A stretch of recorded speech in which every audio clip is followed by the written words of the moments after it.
Ibu Bapak sekalian, ketika kita mengenal jurnal dan nanti wajib ain hukumnya bagi semua mahasiswa S2 untuk bisa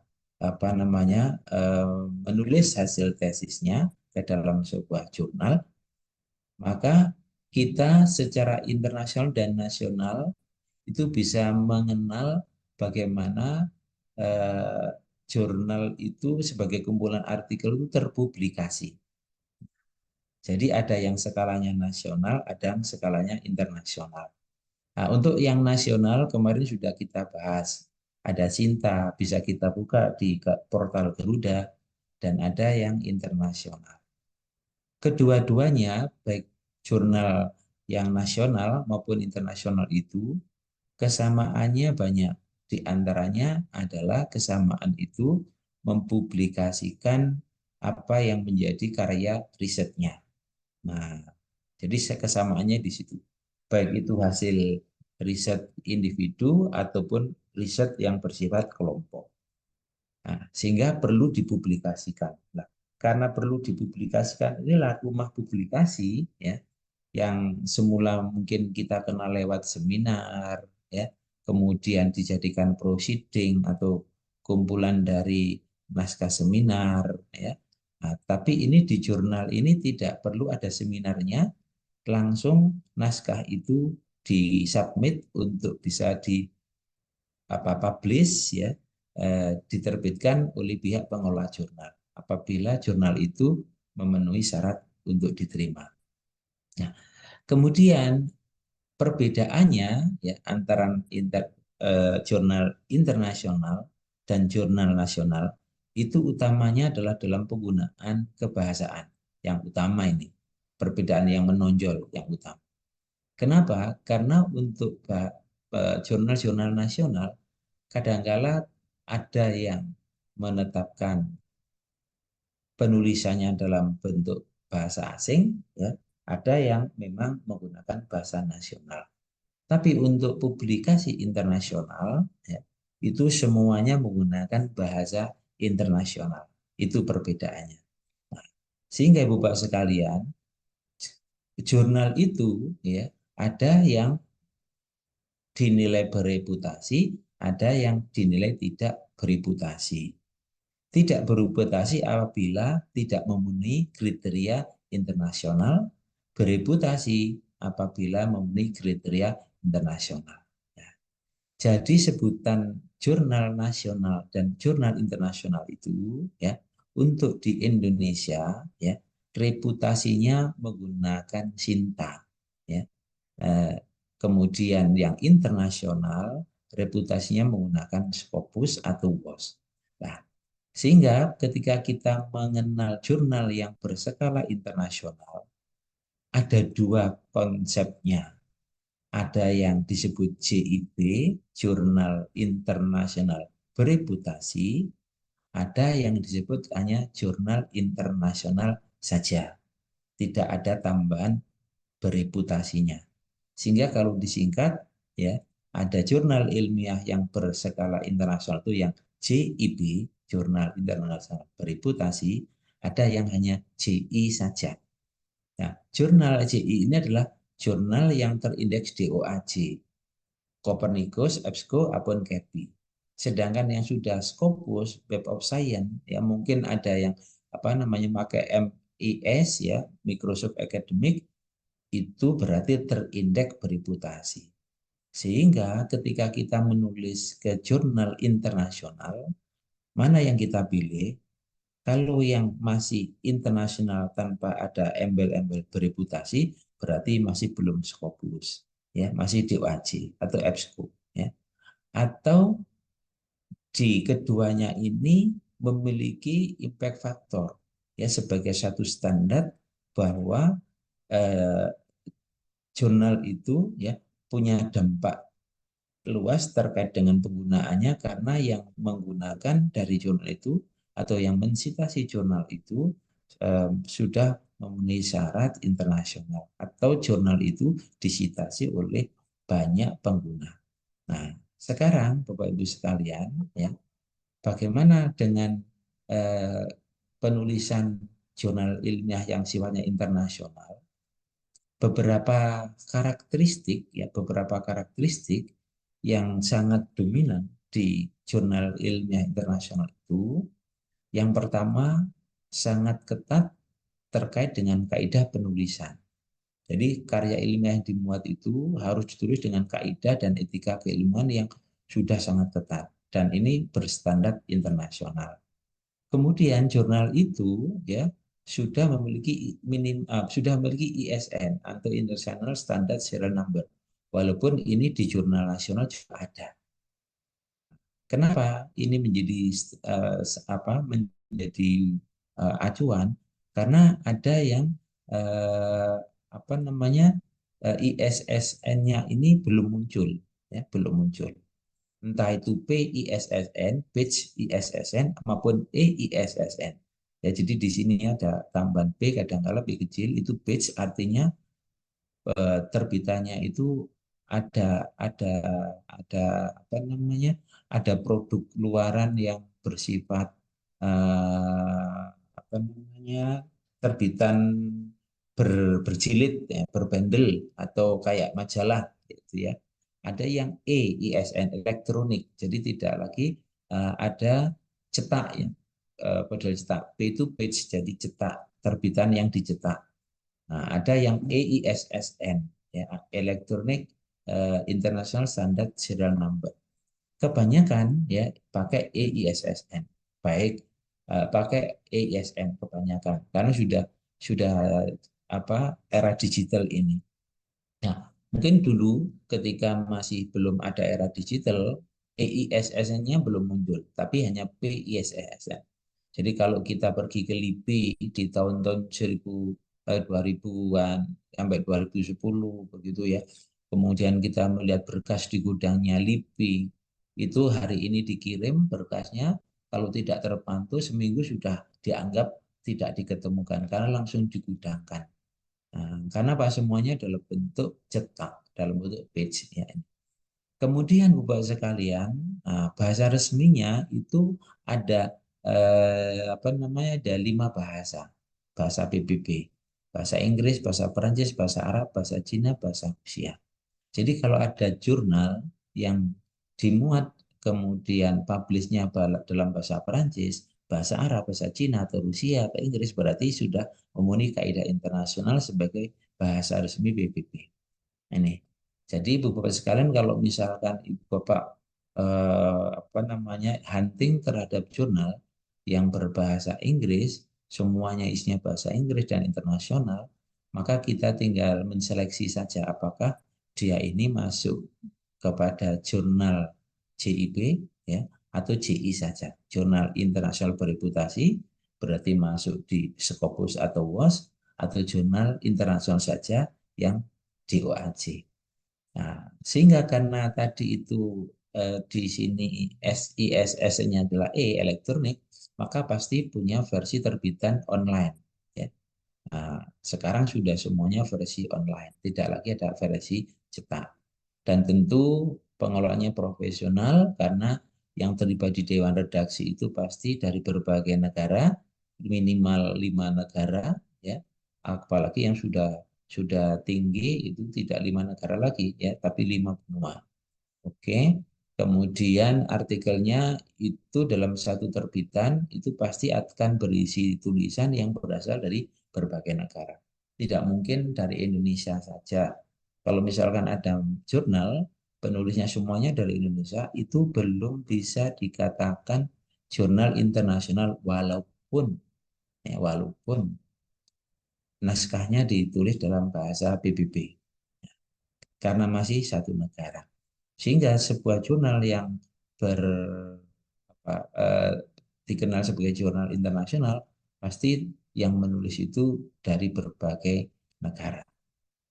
Kemudian karakteristik yang berikutnya Ibu Bapak sekalian bahwa di setiap terbitannya ya, setiap terbitannya itu autornya, penulisnya itu ya menunjukkan karakteristik penelitian di masing-masing negaranya. Nah, contohnya misalkan penulis dari Indonesia, penulis dari Afrika, berbagai negara di Afrika, berbagai negara di Asia, atau mungkin berbagai negara di Eropa. Ya, itu karakteristiknya. Dan tentu kalau yang bereputasi pasti terindeks Scopus atau Web of Science ya ini. Nah, pengetahuan kita sekarang terkait dengan tulis menulis itu harus mematuhi ketaatan sebuah jurnal ilmiah. Jurnal ilmiah itu tidak bisa berpisah dengan apa yang disebut dengan IMRAP ya. IMRAP itu adalah kepanjangan dari Introduction, Method, Result, Abstract, Discussion. Jadi sebuah karya ilmiah itu harus ada pendahuluannya, harus ada metodenya, harus ada hasilnya, harus ada abstraknya, harus ada diskusinya. Walaupun nanti di setiap jurnal penataannya tidak urut seperti ini, tapi menggunakan kaidah berikutnya. Ya. Imrotnya ini adalah dalam rangka untuk memahami bahwa setiap karya ilmiah, kalau ada metode, ada introduction, ada metodenya, ada hasilnya, ada abstraknya, ada diskusinya atau pembahasannya, sudah masuk kriteria sebagai tulisan ilmiah. Sehingga kalau kita nulis nggak ada metodenya, hanya introduction bukan hasil, berarti belum masuk kriteria sebagai tulisan ilmiah. Ada pendahuluan, ada metode, ada hasil, ada diskusi, nggak ada abstraknya, maka belum bisa dikategorikan sebagai tulisan ilmiah. Ada pendahuluan, ada metode, ada hasil, ya. Kemudian ada abstrak, tapi pembahasan tidak ada, belum juga dikatakan sebagai eh, naskah ilmiah. Jadi IMRAD ini harus lengkap. Baru lima-limanya ada, bisa dikatakan sebagai karya ilmiah. Ya, yang nanti bisa memenuhi untuk dimasukkan ke jurnal. Ya. Nah, secara umum Ibu Bapak sekalian, urutannya kurang lebih seperti ini. Urutan sebuah naskah. Jadi menulis jurnal ilmiah itu urutannya seperti ini. Ya, ada judul, ada abstrak, ada pendahuluan, ada bahan dan metode atau bahkan metode saja, tapi kebanyakan juga ada bahan dan metode, ya, materials and methods, kemudian hasil, kemudian pembahasan, ada kesimpulan, ada daftar pustaka. Nah, ini Bapak sekalian sebagai template ya yang umum digunakan untuk melengkapi sebuah jurnal. Jadi imrotnya tadi itu ketambahan judul, ketambahan conclusion, dan ketambahan reference. Ya, ini ketambahan judul, ketambahan simpulan, dan ketambahan daftar pustaka. Nah, sekarang Bapak sekalian, apa yang harus dicermati ketika kita menulis sebuah artikel ilmiah? Berikutnya adalah kita perlu mematuhi template ya dari setiap jurnal. Nah, dan harus dilakukan uji plagiasi sebelum dikirim. Untuk di bahasa sarjana, ya, ketika Bapak Ibu akan mengirim sebuah naskah artikel, itu bisa dibantu ya untuk uji plagiasinya. Bahkan ketika nanti mau ujian tesis, ya, ujian tesis setelah itu harus ada cek plagiasi dan cek plagiasi akan dilakukan oleh pihak tata usaha. Dan yang berikutnya tulisan itu harus terhindar dari conflict of interest. Jadi ketika penulisnya lebih dari satu, itu antara penulis yang satu dengan penulis yang dua, atau penulis satu, dua, tiga, tiga orang, atau penulis satu, dua, tiga, empat, kalau empat orang, itu masing-masing harus tidak ada konflik. Artinya bahwa siapa yang berhak di urutan pertama, sebagai penulis pertama, siapa yang berhak di urutan kedua, ketiga, dan seterusnya, itu harus bisa dipahami. Nah, nanti kalau misalkan Ibu Bapak sekalian, ya, ternyata ada apa namanya protes ya dari penulis tiga misalnya, seharusnya saya yang dipenulis satu, itu sampai kepada jurnal, kepada pengolah jurnal, maka jurnal itu dianggap walaupun bagus itu tidak layak untuk dipublish, ya. Sehingga langsung di backlist dan semua orang yang ada di itu menjadi catatan khusus bagi pihak jurnal, pengolah jurnal.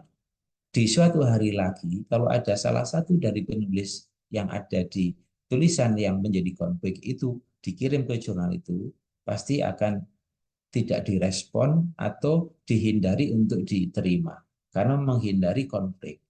Nah, kalau sudah ada konflik itu berarti persoalan tulis menulis di naskah itu belum ada kesepakatan dari masing-masing penulisnya.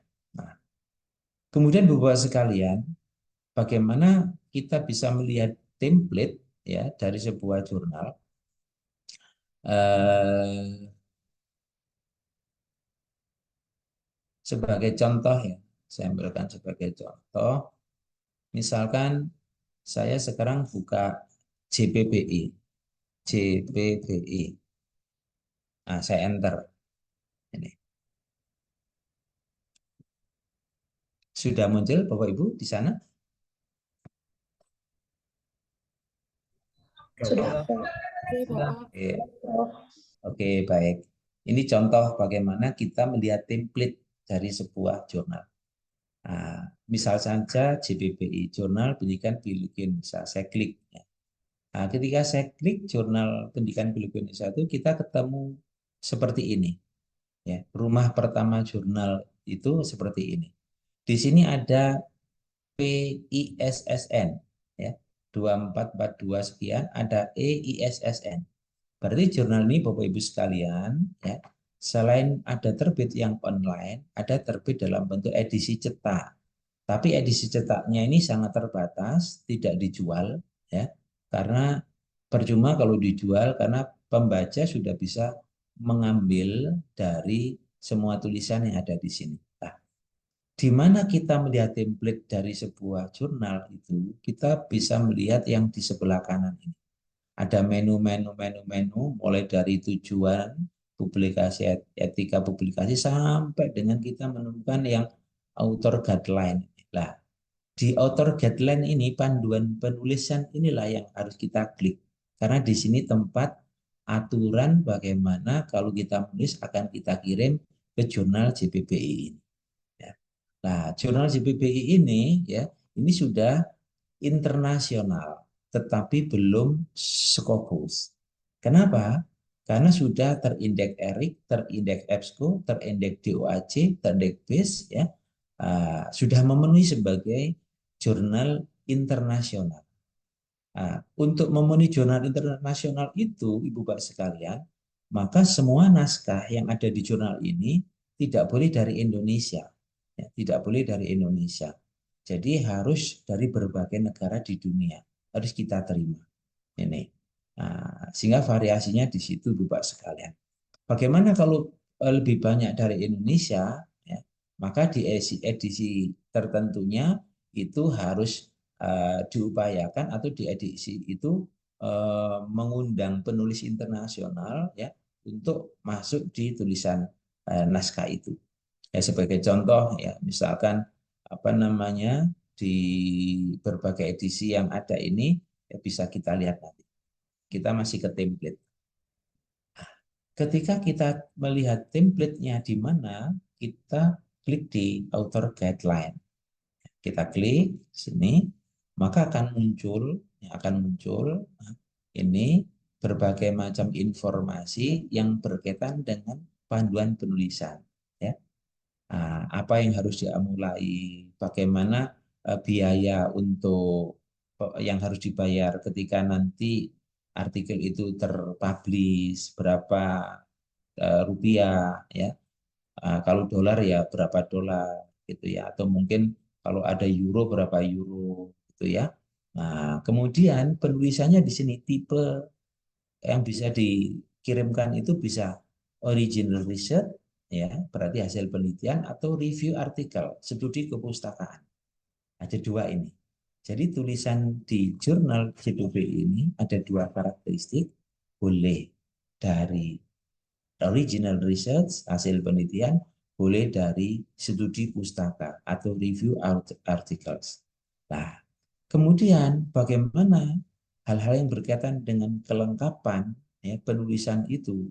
Ya, di sini sudah ada beberapa petunjuknya ya. Harus konsepnya jelas, desainnya jelas dan seterusnya.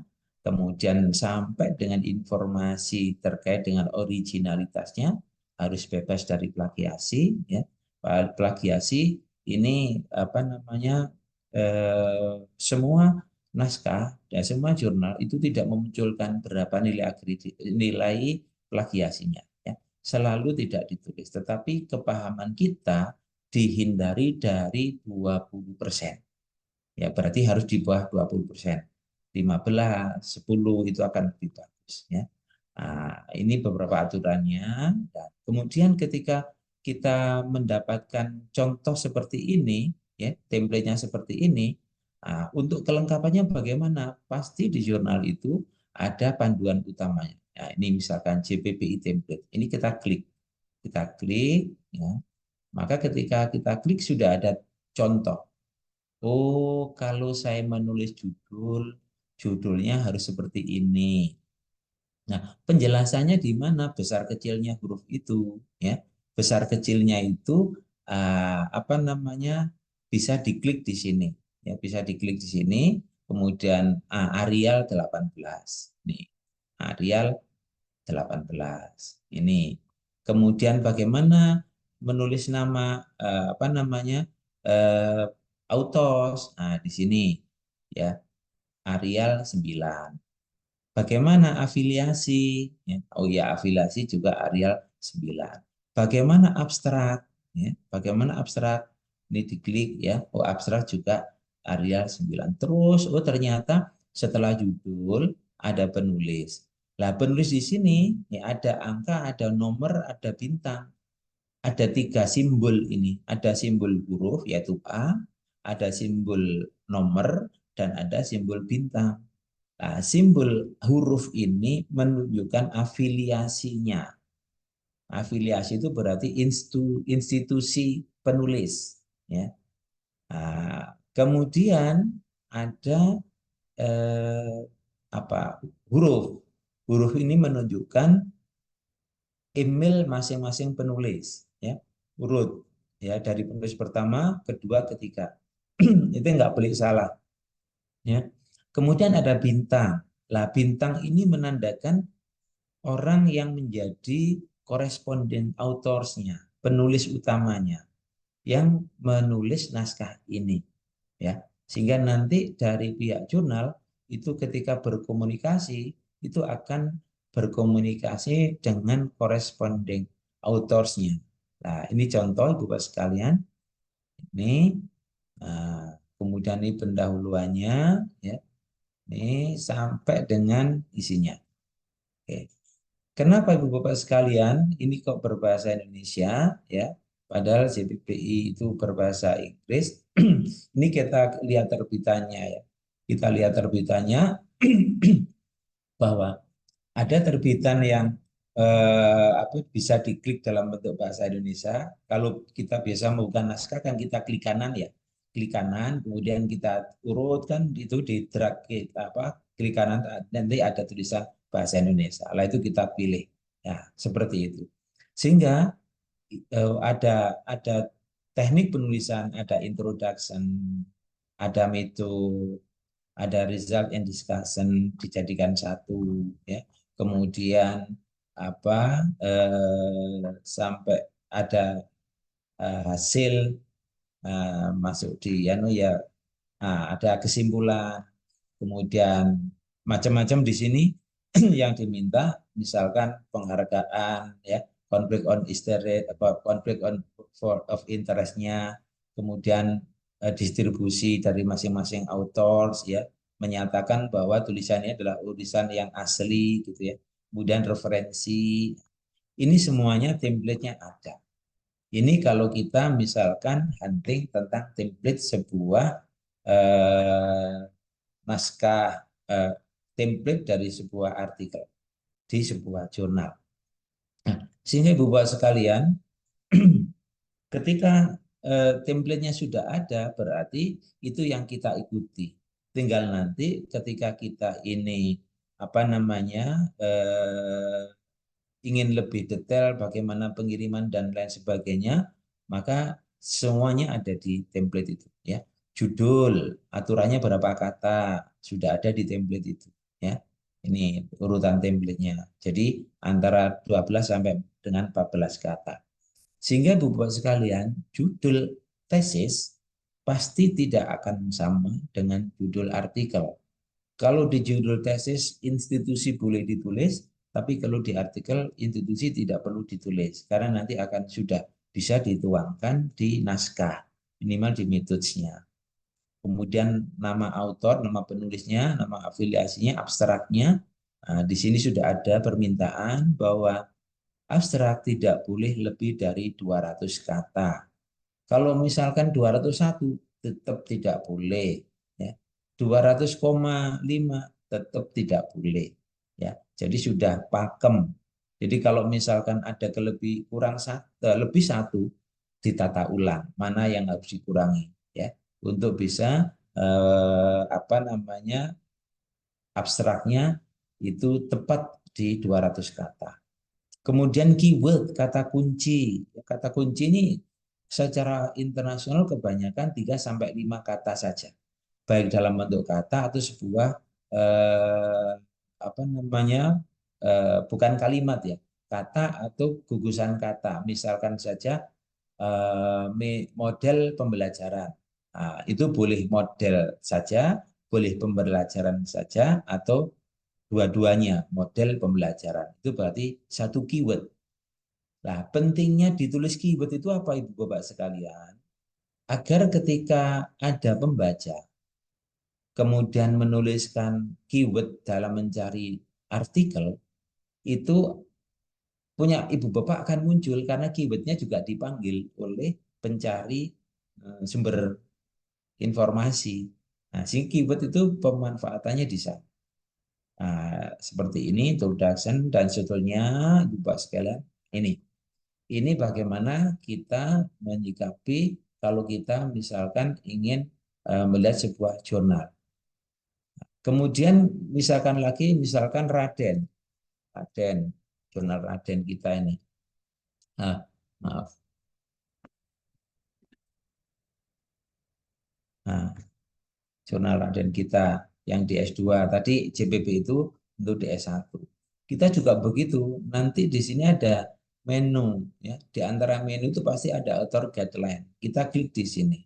Kita klik di author guideline, nanti akan kita temukan panduan-panduan sampai ada template-nya. Kita klik di sini.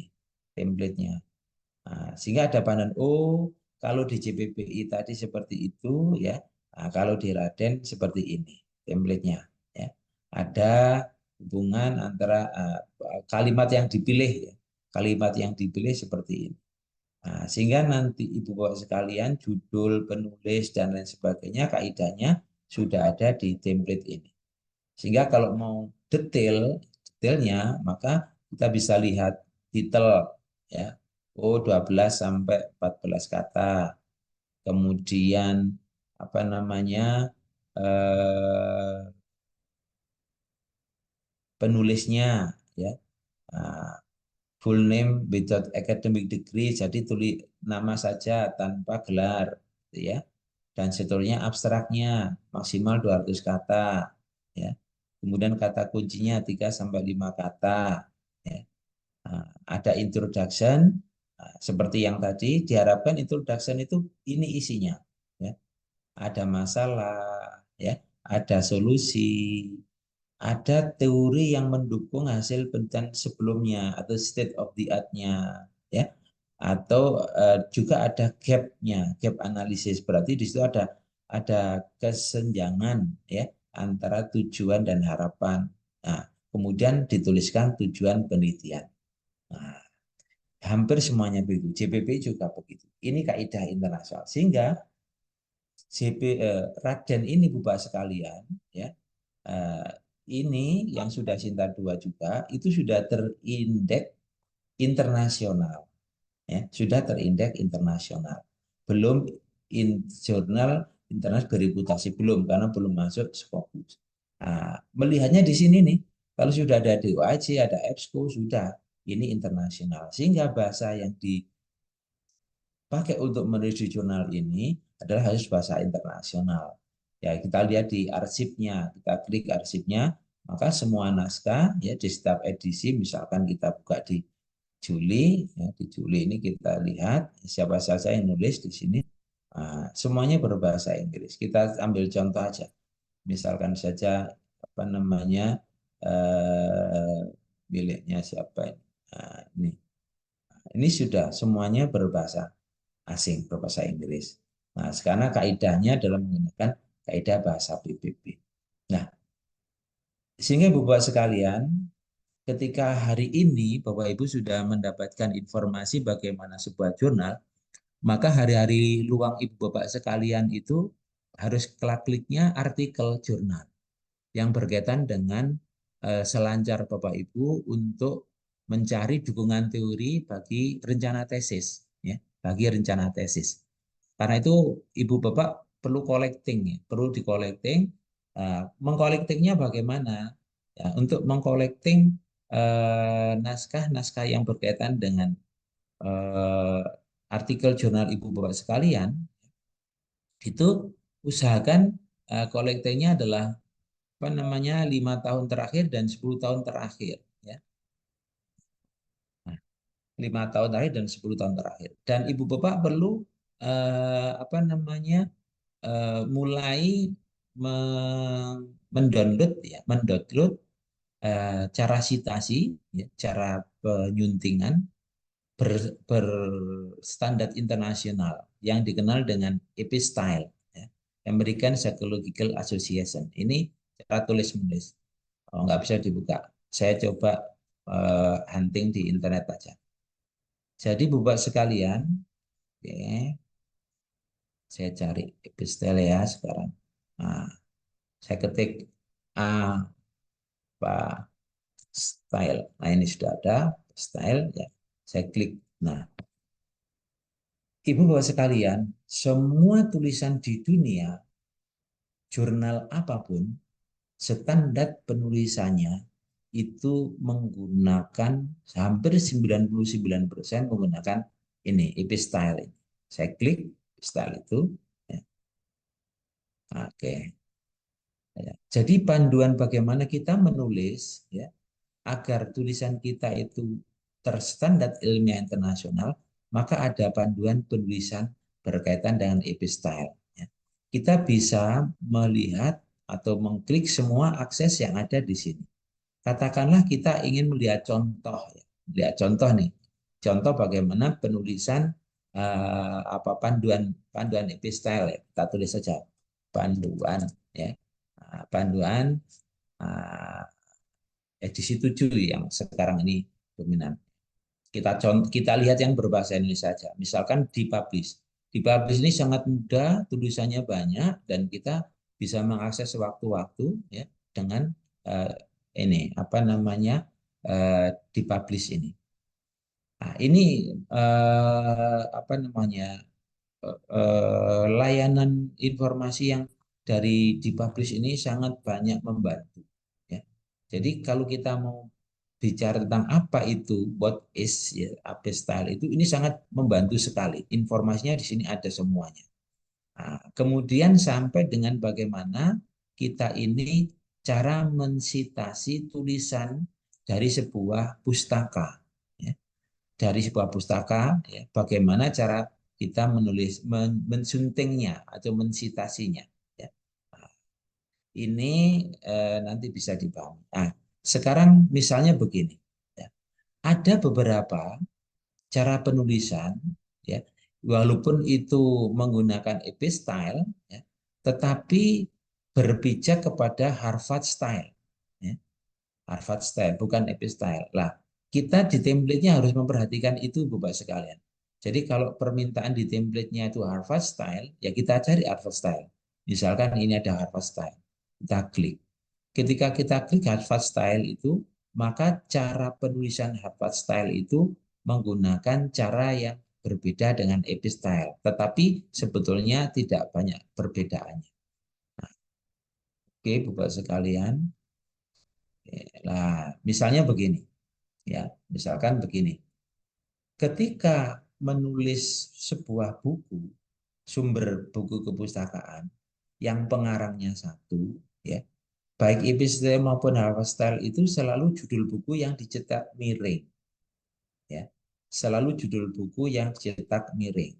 Nah, tetapi, ya, kalau yang diambil itu adalah dari jurnal, artikel di jurnal, maka yang dicetak miring adalah nama jurnalnya. Nah, di Harvard, di Harvard itu kata-kata vol diikutkan, volumenya, volume dari naskah ini. Nomornya, NO-nya diikutkan. Halamannya ya diikutkan. Ini kalau di model Harvard. Tetapi ya selain model Harvard, ini ada juga Vancouver Style. Ya, saya kira ini bisa diklik. Nah, tetapi Bapak sekalian, ketika kita ini masuk kepada Epistyle, ya, masuk pada Epistyle,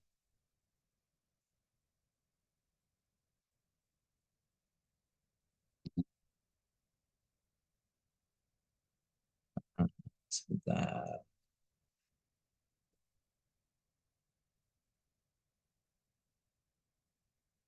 masuk kepada Epistyle, maka materi yang disajikan atau konteks yang digunakan untuk penulisan atau mensitasi pun sangat berbeda.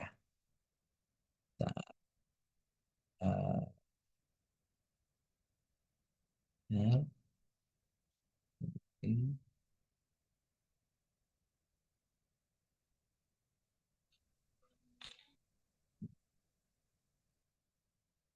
Kristen, Kristen.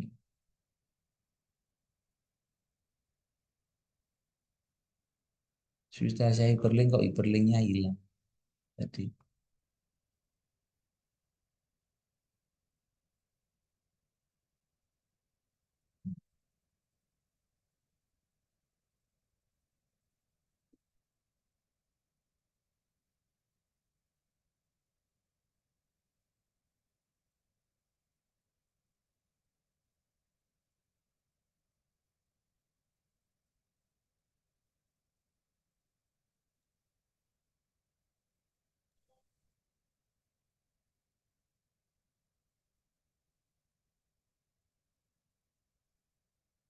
Oke, Bapak Ibu sekalian, hyperlink epistel saya nggak tahu sembunyi di mana. Ah, sehingga Bapak sekalian, apa yang Ibu Bapak sekarang harus latih?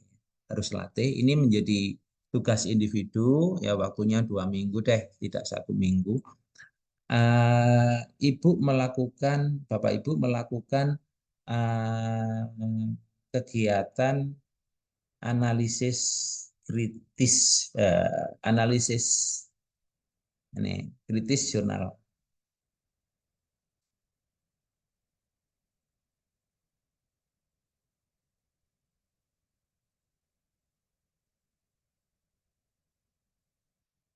Sudah muncul Ibu Bapak sekalian? Sudah, Prof. Oke. Sudah, Prof. Oke. Ini saya ingin mengajak Ibu Bapak sekalian di 2 pekan mendatang ini ya, melakukan analisis kritis artikel jurnal. Nah, yang dimaksud analisis kritis artikel jurnal ini apa? Ibu Bapak masing-masing ya mencari jurnal atau mencari jurnal artikel jurnal ya boleh bahasa Indonesia, boleh bahasa Inggris ya yang kira-kira ruhnya ya kira-kira ruh dari artikel itu adalah bersinggungan dengan rencana tesis Ibu Bapak sekalian agar nanti menjadi lebih tajam analisisnya. Lalu apa yang Ibu Bapak lakukan terhadap kegiatan analisis kritis ini ya? Nah, yang dilakukan oleh Ibu Bapak adalah setelah mendapatkan jurnal yang dipilih atau artikel jurnal yang dipilih, Ibu Bapak melakukan telaah terhadap satu, judulnya. Kedua, nama-nama penulisnya. Ketiga, abstrak dan kata kuncinya. Keempat, latar belakang dari yang ditulis di artikel itu. Nah, dengan mendeskripsikan temuan utama dalam daftar latar belakang itu. Nah, kemudian temukan tujuan dari penelitian itu. Nah, lalu telaah dan tulis metodologi yang digunakan. Beri pendapat. Telaah dan tulis hasil penelitiannya. Deskripsikan temuan yang ditemukan di naskah itu, ya. Kemudian berikan gagasan yang terfikirkan oleh Bapak Ibu. Nah, jika ada kesimpulan, kira-kira kesimpulannya bagaimana? Terus daftar pustaka yang digunakan telah terkait dengan referensi yang digunakan penulis. Berapa referensi yang berbahasa asing, berapa referensi bahasa Indonesia, berapa referensi yang 5 tahun terakhir, berapa referensi yang di atas 5 tahun terakhir. Kemudian kelebihan dan kekurangan artikel jurnal itu. Ya. Nah, ini yang dilakukan oleh Bapak sekalian. Lalu Bapak sekalian, formatnya banyak format. Ya. Ada yang format tabel. Ya. Jadi dibuat seperti tabel seperti ini. Ya. Jadi nama, judul dan nama penulis, ya, metode, hasil, kesesuaian dan seterusnya. Ya. Ini sebagai contoh aja bahwa di luar sana analisis kritis terhadap jurnal itu bisa dibuat beragam. Kemudian yang kedua ada yang dalam bentuk narasi, ya, dalam bentuk narasi, ya, seperti ini contohnya, ya, identitas jurnal, abstrak jurnal, ya, kemudian apa namanya introduksinya dan seterusnya, ya. Kemudian ketika mendeskripsikan temuan di metodologinya juga dibuat tabel, ya. Jenis penelitiannya, hipotesisnya ditulis, variabelnya ditulis, teknik sampelnya ditulis, ya. Nah, seperti ini ada, ya. Nah, tetapi ini juga sah-sah saja Ibu Pak sekalian, ya. Karena mungkin kritikal yang dilakukan ini penulisnya ingin tahu kok hipotesis ditulis di metodologi, ya. Nah, ditulis dia di sini. Variabelnya mungkin seperti yang ada di variabel rencana penelitian saya, ditulis di sini. Ya. Teknik samplingnya, waduh, kok pakai ini ya? Saya ingin mencontoh, wis ditulis di sini teknik samplingnya. Ya, termasuk ringkasan singkat dari jenis penelitiannya ditulis di sini. Ya, sampai dengan teknik samplingnya, prosedur penelitiannya, analisis statistiknya ditulis di sini. Boleh-boleh saja, Ibu Pak sekalian. Lah, Ibu sekalian, dari dua contoh ini, ya, dari dua contoh ini, bagaimana analisis kritis itu dilakukan, maka untuk tugas Ibu Bapak sekalian yang dipilih itu gabungan dari model tabel dan model narasi, ya. Mungkin metodologinya yang ditabelkan, ya, yang lain dinarasikan. Nah, lalu apa yang Ibu Bapak lakukan? Nah, di antaranya ini, setelah Ibu Bapak menulis identitas nama Ibu Bapak, kemudian nulis identitas jurnal. Identitas jurnal bisa didrag ke atas. Ya. Identitas jurnal bisa didrag ke atas. Contohnya apa identitas jurnal? Misalnya begini. Ada nama jurnal.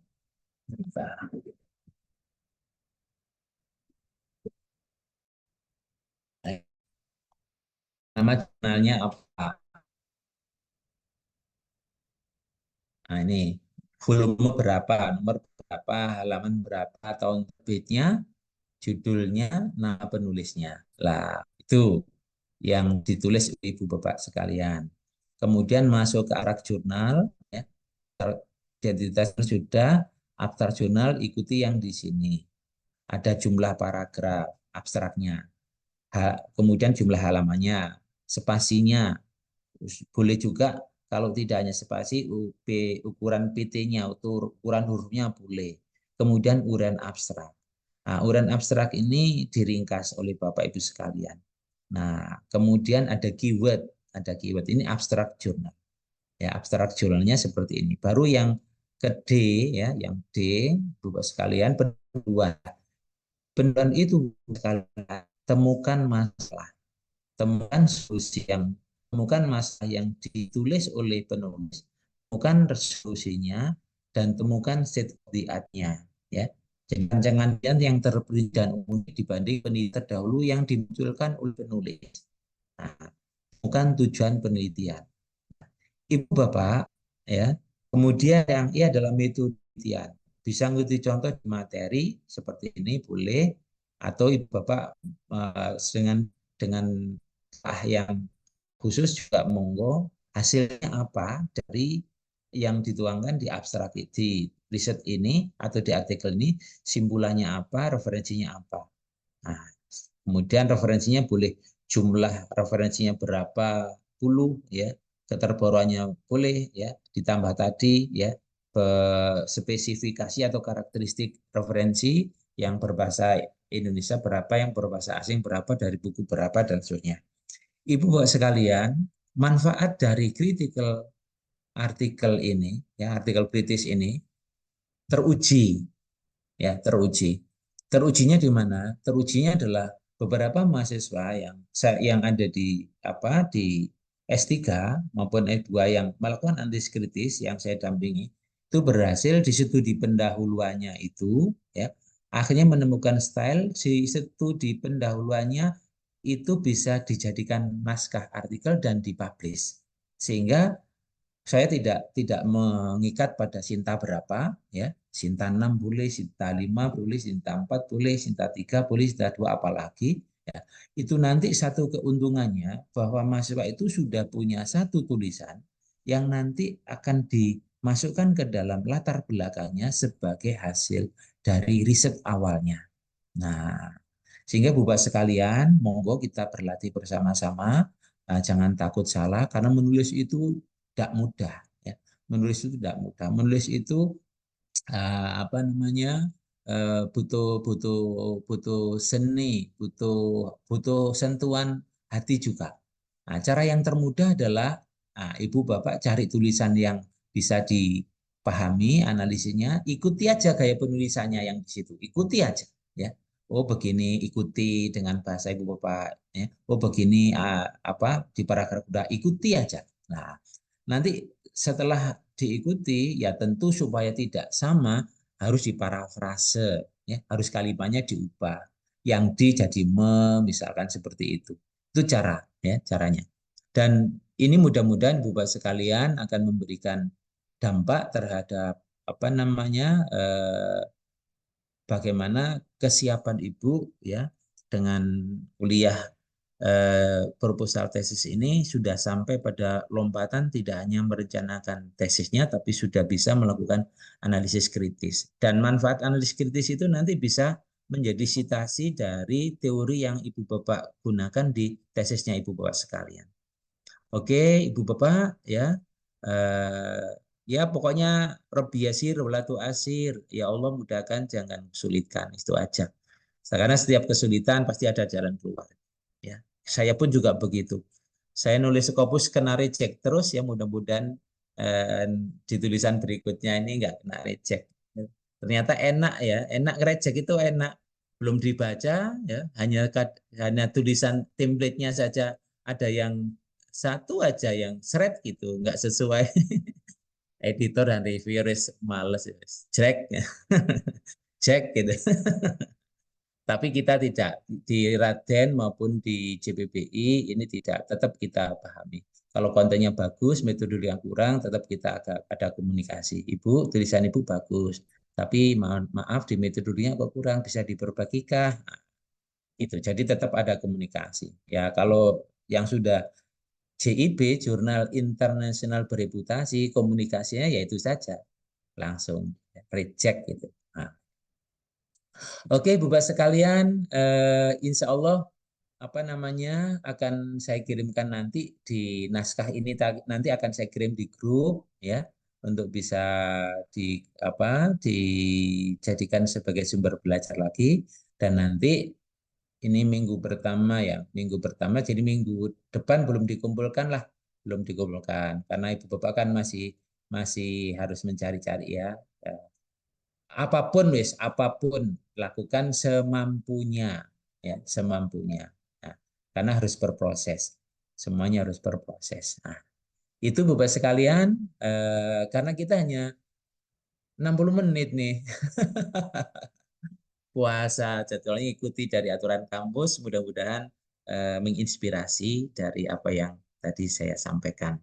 Terakhir, Bapak sekalian, insya Allah nanti akan kita lakukan forum daring untuk menyepakati schedule waktu di bulan apa, di minggu keberapa kita akan luring, gitu ya, akan luring. Berarti Bapak Ibu datang ke kampus. Kenapa harus panjang? Nanti yang mau sewa rusunawa, mau sewa dormitory, mau booking rest hotel misalkan, itu sudah siap-siap, atau paling tidak ada rekan kawan sejawat yang di Kota Malang sudah bisa membantu memprepare itu. Dan nanti terkait dengan asal daerah insya Allah akan kami perhatikan. Oke, itu terima kasih atas segala perhatiannya dan mari kita akhiri belajar kita pagi hari ini Bapak sekalian dengan bersama-sama membaca alhamdulillah. Alhamdulillahirabbil alamin. Sebagai presensi saya print screen saja. Saya di layar satu ya. Layar satu. Berikan senyum terindahnya. Satu, dua, tiga. Oke. Bentar Bapak Ibu sekalian, saya save dulu.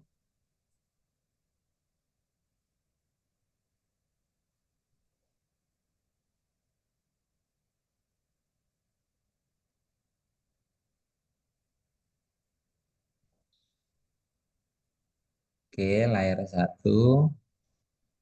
Di layar dua. Baik. Itu mama sama 4, 3, 2, 1. Klik. Oke, baik. Terima kasih Bapak sekalian. Oke.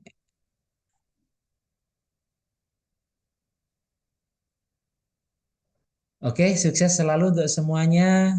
Oke, yang di Indonesia Timur selamat menjelang berbuka. belum Prof. Oh belum ya, oh belum ya sih masih Prof, besok. bisa bertanya sedikit Prof mengenai kelas ini kelas A dengan kelas B Prof. Oh yang kemarin satu daerah bisa disatukan itu ya? Iya Prof, karena Oke, kita kan sedang. satu ada 5 orang. Bisa Ya, Prof. kita usahakan semuanya. Pokoknya tujuannya memudahkan orang bisa. Daripada satu naik kapal di minggu ini, satunya lagi naik kapal di minggu depan, satunya lagi padahal satu kampuang ya. Iya Prof, Oke, kebetulan satu satu kota di boleh. Makassar. Ya, ya sedang kita atur ya. Iya, makasih banyak Prof. Sami-sami. Terima kasih doanya. Kasih Bapak Ibu sekalian, baguskan saya selalu. Oke.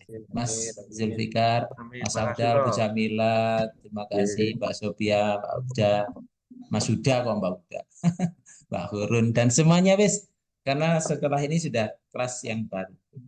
Iya, Pak. Terima kasih. Assalamualaikum warahmatullahi wabarakatuh. Heri, makasih. Waalaikumsalam warahmatullahi wabarakatuh. Iya. Sama-sama Bu Zahaya, Bu Zahengge, makasih Bu Ulfa, makasih. Terima kasih, Prof.